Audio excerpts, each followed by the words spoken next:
तो आज मैं आपको ये खुलासा करूंगा कि क्षार सूत्र में होता क्या है।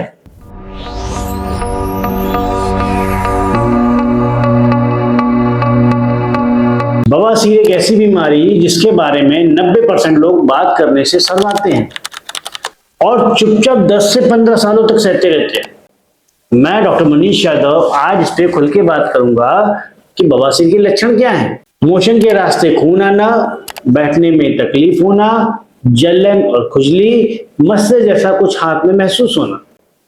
अगर ये लक्षण सिम्टम्स आपको दिखाई देते हैं तो आप अकेले नहीं हैं। भारत में 5 करोड़ लोग बवासीर से पीड़ित हैं, लेकिन शर्म की वजह से डॉक्टरों के पास नहीं जाते और बीमारी धीरे धीरे बढ़ती जाती है। और चले भी गए तो एक दूसरा टेंशन, एक तो ऐसे ही इतना दर्द, ऊपर से कहीं ऑपरेशन की विषय में बात हो गई तो ऑपरेशन में कितना दर्द होगा, चीरा लगेगा, टाका लगेगा, 1 महीने का बेड रेस्ट करना पड़ेगा। ऊपर से 40% केसेस में फिस्टुला जो है दोबारा रिकरेंट कर जाता है। आयुर्वेद में हम अपनाते हैं क्षार सूत्र चिकित्सा। तो आज मैं आपको ये खुलासा करूंगा कि क्षार सूत्र में होता क्या है। इसमें एक स्पेशली ट्रीटेड थ्रेड होता है जिसको मस्से के ऊपर बांधा जाता है और ये इसको जड़ से खत्म कर देता है। तो सबसे पहले मैं आपको दिखाना चाहता हूं, ये एक सामान्य सा धागा है, बार्बर लिनिन का धागा, व्हाइट कलर का, ब्लैक कलर का मार्केट में मिल जाता है।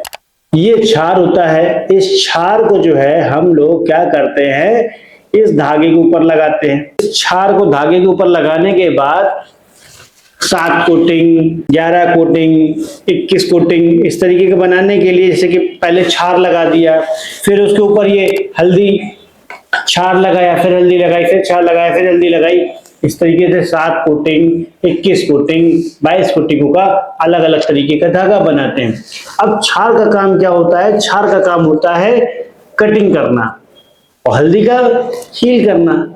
जब हम इसको मस्से के ऊपर बांध देते हैं तो वो जो है पहले से ही कट जाता है और आपको पता भी नहीं चलता, धीरे धीरे सूख करके एक तो गिर जाता है। क्योंकि ये क्षार है, एसिडिक है, तो उसके ऊपर थोड़ा सा अल्कलाइन डाल देते हैं और घाव न्यूट्रल हो जाता है। तो पेशेंट को कोई खास पेन भी नहीं करता। कोई भर्ती बिल्कुल नहीं, कोई चीड़ा फाड़ी बहुत बड़ी बिल्कुल नहीं, महीनों का बेड रेस्ट वो भी नहीं, बीमारी वापस आएगी, कंडीशन ही नहीं बनती। क्यों? जब मस्सा उसको जड़ से ही हटा दिया तो उस जगह तो मस्सा आ ही नहीं सकता। गवर्नमेंट ऑफ इंडिया द्वारा अप्रूव्ड टेक्निक है। ज्यादातर केसेस में मरीज 1 घंटे में इलाज कराता है, 7 से 10 दिन के अंदर मच्छा झड़ के गिर जाता है। या फिर आपको ऐसा कोई ट्रीटमेंट चाहिए है, आप ऑपरेशन नहीं कराना चाहते, निश्चित होकर के राजश्री आयुर्वेद कानपुर में आइए। अपनी सिंपल सी जो सामान्य जांचें होती हैं वो जांचों के साथ में, और इस बीमारी से परमानेंटली मुक्ति पा जाइए।